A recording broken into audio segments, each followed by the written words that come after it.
Hello फ्लोनर्स, this is Nikita. और पारसीज एक ऐसा कम्युनिटी है जो आज नहीं होते तो शायद आज का मॉडर्न मुंबई भी एग्जिस्ट ही नहीं करता। इंडिया में शायद इंडस्ट्रियल रेवोल्यूशन भी काफी लेट आता और आज हम टेक्नोलॉजिकली एडवांस भी उतने नहीं होते। बट आज एक इतनी ज्यादा एडवांस्ड और मेच्योर कम्युनिटी कभी भी एक्सटेंड हो सकती है। यस, इंडियन पारसी कम्युनिटी हर सेंसस के साथ 12% से डिक्रीज होती जा रही है। और इसके पीछे का major reason, well, marrying in their own community. But यार, आखिर क्यों इतना सब कुछ मालूम होने के बावजूद भी पारसीज अपने ही कजन्स के साथ शादी करते हैं? वेल, इन सब के पीछे का मेजर रीजन ये भी है कि जो भी इंसान अपने कजन्स के अलावा या फिर अपनी कम्युनिटी के बाहर शादी करने का सोचता भी है, उस पारसी को पारसी कम्युनिटी द्वारा मेजर रेपरकशंस उठाने पड़ते हैं। लेकिन कैसे टाइप के रेपरकशंस?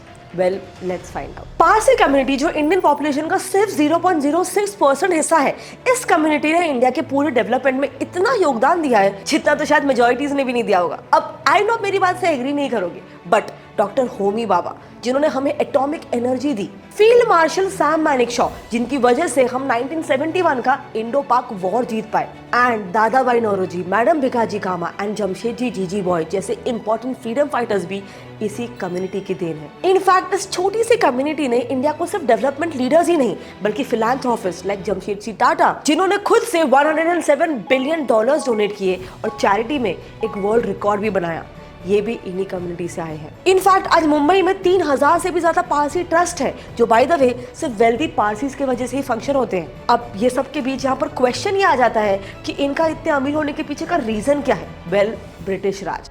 1819 में थर्ड एंग्लो मराठा वॉर जीतते ही ब्रिटिशर्स ने बॉम्बे द ट्रेड सेंटर को अपना मेन हब बना लिया। वो बॉम्बे जहां पे उस समय में पारसीज की पॉपुलेशन काफी हाई थी। लेकिन सिर्फ पॉपुलेशन वाइज ही नहीं, पारसी कम्युनिटी जो कि एक छोटी सी लेकिन एजुकेटेड एंड अडैप्टिव कम्युनिटी थी, इसीलिए उनका उस टाइम पे भी बॉम्बे में कंट्रीब्यूशन काफी हाई था। अब ब्रिटिशर्स तो ठहरे अपॉर्चुनिस्टिक, उनका फंडा सिंपल था, इंडिया में ज्यादा रिटेलिएशन भी ना आए लेकिन हम धंधा भी कर पाए। सो उन्होंने काफी साइली पारसी कम्युनिटी को बॉम्बे के डेवलपमेंट में इन्वॉल्व करना शुरू कर दिया। मतलब बेसिकली मेजर डेवलपमेंट प्रोजेक्ट्स का फोरफ्रंट पारसीज को दे दिया। लेकिन इन सब के बावजूद भी this prove to be one of the best decisions of Britishers, क्योंकि इसके वजह से पारसी कम्युनिटी ने सिंगल हैंडेडली पूरे इंडिया के इंडस्ट्रियल रेवोल्यूशन को कैटअपल्ट कर दिया। इनफैक्ट ऑलमोस्ट हर इंडस्ट्रियल सेक्टर का फाउंडेशन इन्होंने ही ले किया है। Tatas in steel, cotton, airplanes, hospital sectors, Wadias in ship building, Shapoorjis in real estate, Godrej in soaps and locks, you name it and they are there. अब now let me clear one thing over here, Parsis की wealth सिर्फ और सिर्फ Britishers के involvement की वजह से बढ़ी, ये कहना थोड़ा सही नहीं होगा। अब हाँ, ब्रिटिशर्स का पारसीज को लेकर एक बायस तो था, बट उसके अलावा भी पारसी कम्युनिटी के बॉन्ड और सपोर्ट ने भी पारसीज की वेल्थ में इक्वली कंट्रीब्यूट किया है। अब अगर हम इनकी कम्युनिटी को ध्यान से देखें तो वो इतनी ज्यादा सपोर्टिव होती है कि सबसे पहले तो अगर किसी भी इंसान की, किसी भी पारसी की मंथली सैलरी 90,000 के अंडर होती है तो वो लोग अपने उस पारसी मेंबर को पुअर कैटेगराइज कर देंगे और फिर उस पर्सन को BPP यानी कि बॉम्बे पारसी पंचायत तरह तरह के सब्सिडीज प्रोवाइड करती है। फॉर एग्जाम्पल, एक फ्लैट जिसका रेंट 10,000 रुपए है, उसी सेम फ्लैट के लिए एक पुअर पारसी को सब्सिडी के अंडर में सिर्फ 200 से 300 रुपए का ही रेंट पे करना पड़ेगा। लेकिन not just there own community, Indian economy में भी पारसी कम्युनिटी का एक बहुत बड़ा रोल रहा है। जैसे हमने ऑलरेडी डिस्कस किया, पारसी कम्युनिटी इंडिया के लिए बहुत मेजर एसेट रही है। लेकिन आज यही इंडियन एसेट एक्सटिंक्शन के कगार पे आ चुका है। पिछले कुछ सालों में इंडियन पारसीज की पॉपुलेशन 17% से कम हो गई है एंड स्टडीज तो ये भी कहते हैं कि 2050 तक वो सिर्फ 20,000 ही बचेंगे। तो फिर आखिर इनके इस ग्रेजुअल डिक्रीज के पीछे की वजह क्या है? वेल, जैसे बाकी कम्युनिटीज में भी होता है, इनकी rigid mentality.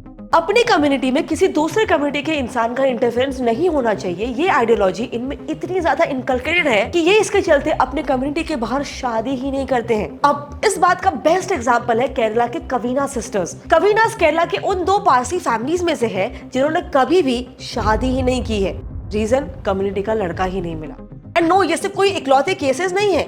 In fact Parsi community की 30% पॉपुलेशन अनमैरिड है। वही सेम रीजन, ये कम्युनिटी के बाहर शादी ही नहीं करना चाहते। इनफैक्ट नॉट जस्ट दिस, इसका एक मेजर रीजन ये भी हो सकता है कि इनकी 1/3 पॉपुलेशन 60 एंड अबव एज्ड है, यानी बेसिकली जो यंग एडल्ट्स है वो लोग के लिए शादी करने के लिए यंग पारसीज ही नहीं बचे हैं। इनफैक्ट इसके अलावा भी जो पारसीज, स्पेशली पारसी वुमेन जो कम्युनिटी के बाहर शादी करते हैं, उन्हें ऐसे करने के लिए बहुत सारे रेपरकशंस भी फेस करने पड़ते हैं। And this is actually not just restricted to Parsis, Hindus, Muslims, Christian, Parsi, Sikhs, कोई भी कम्युनिटी ले लो, हर कम्युनिटी के लोग यही चाहते हैं कि हमारे लोग हमारी ही कम्युनिटी में शादी करें, रिलीजन के या फेथ के बाहर ना जाए। लेकिन अनलाइक अदर रिलीजन्स, पारसीज में प्रॉब्लम ये है कि उनकी कम्युनिटी ही काफी छोटी है और इसीलिए उनका पॉपुलेशन भी ग्रेजुअली डिक्लाइन हो रहा है। बट चलो अब आते हैं हम लोग रेपरकशंस पे, वो रेपरकशंस जो वो लोग फेस करते हैं जो अपने कम्युनिटी के बाहर शादी करते हैं। रेपरकशन को समझने के लिए हमें दो केसेस को समझना होगा। केस नंबर 1, गुलरुख गुप्ता का केस, जिसमें उसे अपने ही डैड के फ्यूनरल में आने तक नहीं दिया गया था जस्ट क्योंकि उसने एक दूसरे कम्युनिटी के लड़के से शादी कर लिया था।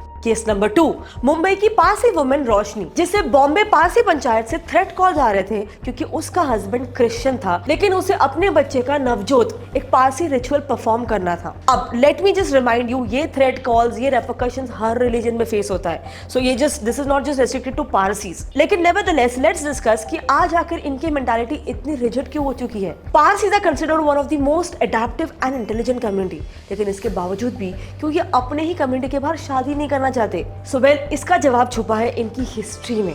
आज से लगभग 1200 साल पहले जब पूरी दुनिया में इस्लामिक एम्पायर ग्रो कर रहा था, तब उन इस्लामिक एम्पायर्स ने पर्शिया में इन्वेड कर पर्शियंस का परसिक्यूशन चालू कर दिया था। अब जाहिर सी बात है, लोग अपनी जान बचाने के लिए देश छोड़कर भागेंगे ही, और इसीलिए अपनी जान बचाने के लिए पारसीज ने, जो नॉर्मली ट्रेड करने के लिए गुजरात आते थे, वो अब गुजरात के संजन में माइग्रेट हो चुके थे। एंड जहां पर उनकी मदद संजन के राजा जडी राणा ने उन्हें पनाह देके की। अब ऑब्वियसली एक अनजान देश में इनकी कम्युनिटी छोटी थी और इन्हें किसी और कम्युनिटी के लोगों के साथ इंटरफेरेंस अपने रेस की प्योरिटी में नहीं चाहिए था, और इसीलिए अपने कम्युनिटी को बचाने के लिए, अपने रेशियल प्योरिटी को बचाने के लिए इन्होंने अपने ही कजिन्स के साथ शादी करना शुरू कर दिया।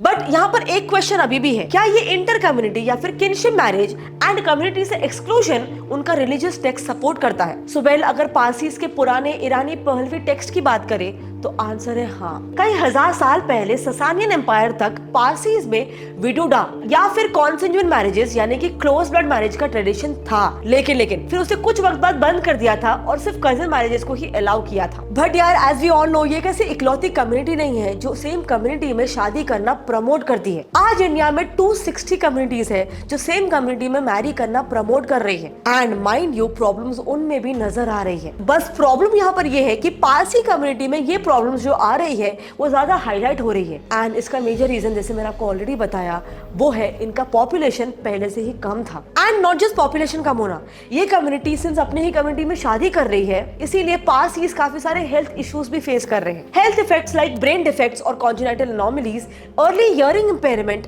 Early vision impairment and lastly mental retardation या फिर लर्निंग डिसेबिलिटी जैसे और भी सारी चीजें। अब ये सारे प्रॉब्लम्स क्लासिक है उन कम्युनिटीज में जो इनब्रीडिंग या फिर सेम कम्युनिटी में शादी करना प्रमोट करते हैं, क्योंकि इनब्रीडिंग में क्या होता है, जो रिसेसिव जीन्स होते हैं जो यूजुअली जल्दी से खुद को एक्सप्रेस नहीं कर पाते, वो क्योंकि इनब्रीडिंग की वजह से नेक्स्ट जनरेशन तक पास ऑन होते रहते हैं। So after a point, after some generations, वो अपने आप को एक्सप्रेस करना शुरू करने लग जाते हैं। बट नॉर्मल मैरिजेस में क्या होता है, जो इनब्रीडिंग के अलावा होते हैं, उसमें क्योंकि एक कम्युनिटी से एक जीन अगर आता है और दूसरी कम्युनिटी से दूसरा जीन आता है, तो चांसेस है कि एक कम्युनिटी के रिसेसिव जीन दूसरी कम्युनिटी के डोमिनेंट जीन की वजह से सप्रेस हो जाए और डोमिनेंट जीन ही पोर्ट्रे हो। अब ज्यादातर केसेस में डोमिनेंट जीन यूजुअली एक हेल्दी जीन होता है and recessive gene unhealthy gene होता है, जो ऐसे सारे प्रॉब्लम्स कॉज करता है। लेकिन किनशिप मैरिज कोई रीसेंट का ट्रेंड नहीं है, ये इनफैक्ट कई टाइम से चला आ रहा है। एंड इसके प्रूफ्स हमें पास्ट के भी कई सारे एम्पायर्स में देखने को मिलते हैं, जैसे कि हैब्सबर्ग एम्पायर, जिसमें इनब्रीडिंग की वजह से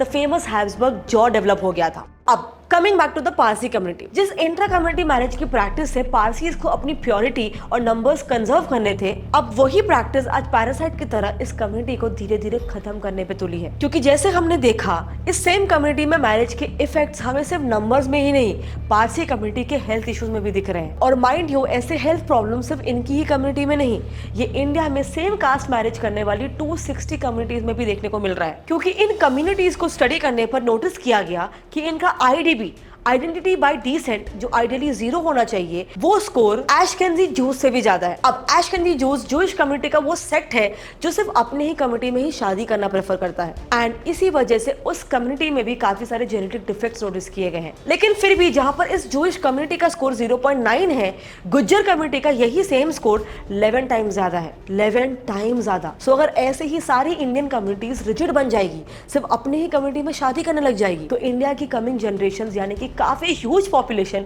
ऐसे हो सकता है काफी हद तक जेनेटिक डिसीजेस से सफर करेगी। एंड इसीलिए हमारी कम्युनिटीज को अपनी रिजिडनेस को छोड़कर वक्त के साथ हल्का सा चेंज होना शुरू होना पड़ेगा। इंडिया का डाइवर्सिटी, क्योंकि इंडिया में इतने सारे रिलीजन है, कास्ट है, सेक्ट्स है, फेथ है, यही इंडिया का सबसे मेजर एडवांटेज भी हो सकता है एंड मेजर डिसएडवांटेज भी। हमें इंडिया में इंडिया के असल माइनॉरिटीज जो सही में माइनॉरिटीज है उन्हें संभालने की, उन्हें बचाने की जरूरत है एंड स्पेशली पारसी पॉपुलेशन को, क्योंकि जैसे हमने समझा वो इंडिया के लिए काफी मेजर एसेट है।